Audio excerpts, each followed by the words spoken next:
ሰላም ጤና ይስጥልኝ ውድና የተከበራችሁ የመቅዲቱ ቻናል ተከታታዮች እንዴት ናችሁ? ዛሬ ደግሞ ይዤላችሁ የመጣሁት መዳም ቤት እየሰራችሁ ኩንትራት ልትጨርሱ 2 3 4 ወር ሲቀርባችሁ ለመዳም መናገር የሌሉባችሁ ነገሮች ነው የምነግራችሁ። ቪዲዮውን እስከመጨረሻው አዩ ተጠቀማላችሁ። በዚህ ቻናል አዲስ ከሆናችሁ ሰብስክራይብ እና ላይክ ሼር እያደረጋችሁ ቤተሰብ ሁኑ።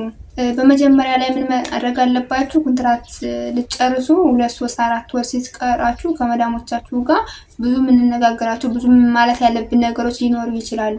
ነገር ግን ደግሞ እነዚህን መናገር የሉባችሁ ምንም ተአምር ቢፈጠር። አንደኛ መጀመሪያ ኩንትራት እንደጨረሳችሁ 2 አመት ወይም ከ2 አመት ከ3 ወር ከ2 ወር ከ1 ወር ሊሆን ይችላል ከሷ ቤት መቀጠል እንደማትፈልጉ መናገር የሉባችሁ። ለምንድን ነው መናገር የሌለባችሁ? ከሷ ቤት እንደዚህ ብቻ በምትነግራት ሰዓት ምናምን ነገር ብዙ የሌለ ስራ ነው የምታሰራሽ። መዳሞቻችን አንዳንዴ መጀመሪያ ላይ እንደመጣንና መጨረሻ ላይ ትንሽ ለላላ ይላሉ። ምክንያቱም መጀመሪያ ላይ ይሄ ቤት እኮ ጥሩ አይደለም ብለሽ ወጥተሽ እንዳትሄጂ፣ መጨረሻ ላይ ደግሞ ኩንትራት ልትጨርሱ ትንሽ ወር ሲቀራችሁ ሌላ የሚሉት ነገር ምንድነው ደግሞ ውልምጥምጥምጥ የሚሉ ነገር ምንድነው ይሄ ቤት እኮ ጥሩ ነው ብላችሁ ከዛ ቤት እንድትቀጥሉ ስለሚፈልጉ። ስለዚህ ኩንትራት እንደጨረሳችሁ ከመዳሞቻችሁ ጋር ብዙ አይነት ወሬዎች ልታወሩ ትችላላችሁ ምናምን ነገር ብቻ የሆነ ጥሩ ነገርም ግም ነገርም ልናወራ እንችላለን። ቸር የምትናገሩት 1 ወር ወይም ትንሽ ቀን ሲቀራችሁ ወይም በቃላለ ወር እነሱ መቼ ነው የሚጠይቋችሁ 1 ወር ወይ 15 ቀን ምናምን ሲቀረው ብቻ ነው ወረቀትሽና ሳድስልሽ ወይም እዚህ ቤት መቀጠል አትፈልግም ምናምን ብለው ሊጠይቋችሁ ይችላል። በዛን ሰዓት እናንተ አይ እዚህ ቤት መቀጠል አልፈልግም ብላችሁ ብትናገሩት ኖርማል ነው። ስራ ቢበዛ ትንሽ ቀን ነው፣ 1 ወር ያልሞላ ስራ ነው፣ ኖርማል የሆነ ነገር ነው። ነገር ግን ብዙ 4 ወር 5 ወር እያለ ወይ ከዚህ ቤት ማኮ መቀጠል አልፈልግም ወይ ከዚህ ቤት ምን እንችዬ ነው አሁን 2 አመት ራሱ አላልቅልኝ እያላችሁ የምትናገሩ ብዙ እህቶች አላችሁ። እንደዚህ ማድረግ ለእናንተ ልክ አይደለም። በእውነት ከምሬን ነው ማለት ብዙ ጥሩ መዳሞች ሊኖሩ ይችላሉ፣ ግን መዳሞች ሊኖሩ ይችላሉ፣ ብዙ የሚያሰቁ መዳሞች ሊኖሩ ይችላሉ። ነገር ግን ደግሞ እንደዚህ ማለቱ ይልቅ ደግሞ ይብስ እያባሰ ነው የሚሄዱ። እናንተ እንደዚህ ያላደርግም ወይ ከዚህ ቤት ምኑን ችግኝ ነው ራብ አለ ጥማት አለ ምናምን ብዙ ነገር ሊጎላችሁ ይችላል። ግን ደግሞ 1 አመት ከምናምን ችላችሁ እንዴት ነው ለ4 ለ5 3 4 ወር መቻል የሚያቅታችሁ? ስለዚህ እንደዚህ ብላችሁ መናገር የለባችሁም። ትንሽ ጊዜ ሲቀራችሁ ብዙ በሆዳችን መያዝ ያለብን ነገሮች አሉ። እንደዚህ አይነት ነገሮች መናገር የሉባችሁም።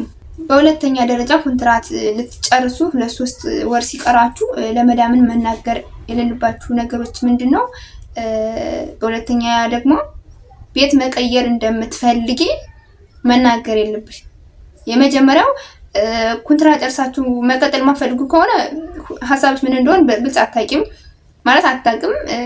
ግን የሁለተኛ ደግሞ ቤት መቀየር የምትፈልጊ ከሆነ እኔ እኮ ጥሩ እያደረኩላት ነው፣ ጊፍት እየሰጠዋት ነው፣ ብዙ ስራ እኮ የለም። አንዳንድ ቤቶች እኮ ከጧት እስከ ማታ ቀጥ ብለው ነው የሚውሉ፣ ደሞዟን በአግባቡ ከሰጠዋት ምናምን ለምን ከኔ ቤት አትቀጥልም ምናምን ብላ ብዙ ነገሮች ስለምታስብ ቤት መቀየር እንደምትፈልጊ ከሷ ቤት መቀጠል እንደማትፈልጊ መናገር የሉባችሁም። ብዙ ልትግባቡ ልታወሩ ትችላላችሁ፣ ግን እኔ አላቅም እግዚአብሔር ያውቃል እያላችሁ በራሳችሁ ሃይማኖት በአረበኛም ሊሆን ይችላል በቃ መናገር አለባችሁ። ኢቨን እንኳን ከዛው ዳር ላለሽ ጓደኛችሁ አላቅም ምን አይነት ውሳኔ ውስጥ እንደሆንኩ ብላችሁ ነው መናገር ያለባችሁ። ለምሳሌ ከአንድ ቤት 2 3 ምሰሩ ሰራተኞች ልትሆኑ ትችላላችሁ። ወይም ደግሞ እንደዚህ ቅርብ ፎቅና ምድር የሆኑ ሰራተኛ አይደል? ለምሳሌ እስከ 10 ምናምን ፎቅ ካለ በእያንዳንዱ ቤት በእያንዳንዱ ፎቅ አንዳንድ ወይ 2 ሰራተኛ ሊሆን ይችላል። ሲቀጥል መንገድ ላይ የምትገናኙ ተዛው ወደ እናንተ ቤት የሚግባቡ ከመዳሞቻችሁ ጋር የምትግባባ መዳም ልትኖር ስለምትችል የምትግባባ ሸቃላ ልትኖር ስለምትችል በዛን ሰዓት እናንተ ለጓደኛችሁ ወይ ከዚህ ቤት እንደዚህ አይነት ነገር አለ፣ ከዚህ ቤት ማኮ መቀጠል አልፈልግም፣ ከዚህ ቤት ማኮ እንደዚህ አላደርግም ብላችሁ የሆነ ስለሷ ቤት የሆነ ሂስትሪ ከሷ ቤት መቀጠል እንደማትፈልጉ መናገር የለባችሁም። ለራሳችሁ ያላችሁት በእውነት ከምሬ ነው ማለት ለክፋት አያስቡትም እኮ መጀመሪያ ላይ። ግን ደግሞ ሳታስቡት ስራ ሊበዛባችሁ ይችላል። ብዙ የጸባይ መቀየር እናንተ ወደምትፈልጉት ቦታ ላይ ላይወስዷችሁ ይችላሉ። አንዳንድ በጣም መጥፎ መዳሞች ምን አሉ ስራ ከማነው 2 አመት ከጨረሳችሁ በኋላ ቢሮ ውሰጂኝና አገር ነው የምቀይር ወይ ቤት ነው የምቀይር ብላችሁ በምታስቡ ሰዓት እኔ ነኝ እኮ ከኢትዮጵያ ጠልቤ ያመጣሁሽ ምናምን ብለው እኔ ምግብም ጽዳትም ብዙ ነገር ስላስለመድኩሽ እንዴት ነው ወደ ሌላ የምትሄጂ? ቀጥለሽ ወደ ኢትዮጵያ ነው የምትወጪው። ብዙ እህቶችን ማቃቸው አሉ ወደ ኢትዮጵያ ወርደዋል። አንዳንድ በጣም ክፉ መዳሞች አሉ። ስለዚህ የማትናገሩ ከሆነ የሆዳችሁን አያውቁትም። ስለ ቤተሰቦቻችሁ እንድትመጡ እየፈለጉ እንደሆነ እንዳትመጪ ነው ያሉኝ ምናምን እያላችሁ ደግሞ አትናገሩ። ከመዳሞቻችሁ ጋር መናገር ያለባችሁ ቀና ቀናውን መልካሙን ነገር ነው ማውራት ያለባችሁ። ገባችሁ አይደል? ያልኩት ያለሁት አንዳንድ መዳሞች ጠማማ ነገር ናቸው የሆኑ። በእውነት ከምሬ ነው። መጥፎ መዳም አረብ ሀገር ውስጥ አያጋጥማችሁ፣ በጣም ከባድ ነው። ስለዚህ ቤት መቀየር እንደምትፈልጉ መናገር የለባችሁም። የመጨረሻው ኮንትራት ስጨርሱ ለመዳም መናገር የለባችሁ ብዬ አስቀመጥኩላችሁ።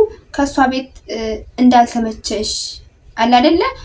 ምቹ አይነት ሁኔታ ውስጥ እንዳልኖርሽ ከጓደኞችሽ በታች እየኖርሽ እንደሆነ ምግብ እንደሌለ፣ መኝታ ክላስ ጥሩ እንዳልሆነ፣ ሽንት ቤት እንደሌለሽ በቃ የሚያስጠላ ህይወት እየኖርሽ ከሆነ ለጓደኛ ሊሆን ይችላል፣ ከዛው ሰፈር ላለሽ ጓደኛ በስልክ ሊሆን ይችላል ምናምን ነገር መናገር የለባችሁ። ገባችሁ? አንዳንድ መጥፎ መዳሞች ለምሳሌ እኔ አሁን ከክላሴ በጣም ኪችን ውስጥ ነው የኔ ክላስ ባወራ ሁሉን ነገር መስማት ትችላለች።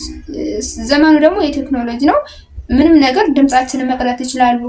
ምንም ድምጻችንን መቅዳት እንኳን ባይችሉም በጆሮአቸው ሰምተው ያልነውን ነገር በስልካቸው ትራንስሌት ማድረግ ይችላሉ። እነሱ ብዙ ነገሮች ያውቃሉ። እኛ ነን እንጂ ብዙ ነገር የማናውቀው። እነሱ ብዙ ነገር ስለሚያውቁ ከሷ ቤት እንዳልተመቸሽና ብዙ ነገሮች እንዳሉ ምናምን ነገር መናገር የለባችሁም። በሆዳችን እኮ ብዙ የምንችላቸው ብዙ የምናሳልፋቸው ነገሮች አሉ አይደለም? ስለዚህ መውጣት ከፈለጋችሁ ከዛ ቤት እኔ ዋክሻው ምን አይነት ሐሳብ ውስጥ እንዳለው አላውቅም፣ እግዚአብሔር ያውቃል ብላችሁ ጊዜያችሁ እስከሚደርስ በራሳችሁ በውስጣችሁ እያሰባችሁ ምናምን ነገር ለሌላ ሰው ግን ለማንም ይሁን መናገር የለባችሁም። በቃ ይሄ ቤት አሪፍ ነው፣ ደሞዝ ይከፈለኛል፣ ምግብ አለ፣ ብቻ ስራ የለም ብዙ ምናምን እያላችሁ ቀናውን ከአሰባችሁ መጨረሻ ላይ ድርቅ ብትሉ እኔ ከዚህ መቀጠል አልፈልግም ቢሮ ሰጂኝ ወይም ወደ ኢትዮጵያ ሳፍሪኝ ብትል እየተነጫነጨችም ሊሆን ይችላል፣ የሆነ ነገር እያለችም ሊሆን ይችላል፣ ትወስዳችኋለች። ከዛ እናንተ የምትፈልጉት ነገር ይሳካል። መጀመሪያ ግን ጊዜያችሁ ሳይደርስ ምናምን ነገር ብዙ ነገር ከተናገራችሁ የስራ መብዛት አለ፣ የጸባያችሁ መቀየር አለ፣ ብቻ የተለያዩ ነገሮች ሊኖሩ ስለሚችል ማድረግ የለባችሁም። እንደዚህ መናገር የለባችሁም። በጣም ከባድ ነው በእውነት ከምሬን ነው። ማለት ብዙ መናገር ብዙ ማለት ያለብን ነገሮች ቢኖሩም ግን ደግሞ እንደዚህ ማለት ደግሞ ለእናንተ ተገቢ ነገር እንዳልሆነ ነው የምነግራችሁ። የዛሬው ቪዲዮ ይህን ይመስል ነበር። እንደምትጠቀሙበት በጣም እርግጠኛ ነኝ። እንደዚህ አይነት ቪዲዮዎች እንዲደርሷችሁ ሰብስክራይብ እና ላይክ ሼር ያደርጋችሁ ቤተሰቡ ለምታውቋት ጓደኞቻችሁ ደግሞ ሼር ብታደርጉላት ትጠቀምበታለች። ሀሳብ አስተያየት ካላችሁ ደግሞ ኮሜንት መስጫው ላይ አስቀምጡልኝ። የምትፈልጉት ጥያቄ ሊሆን ይችላል፣ ብቻ የተለያዩ ነገሮች እቀበላለሁ።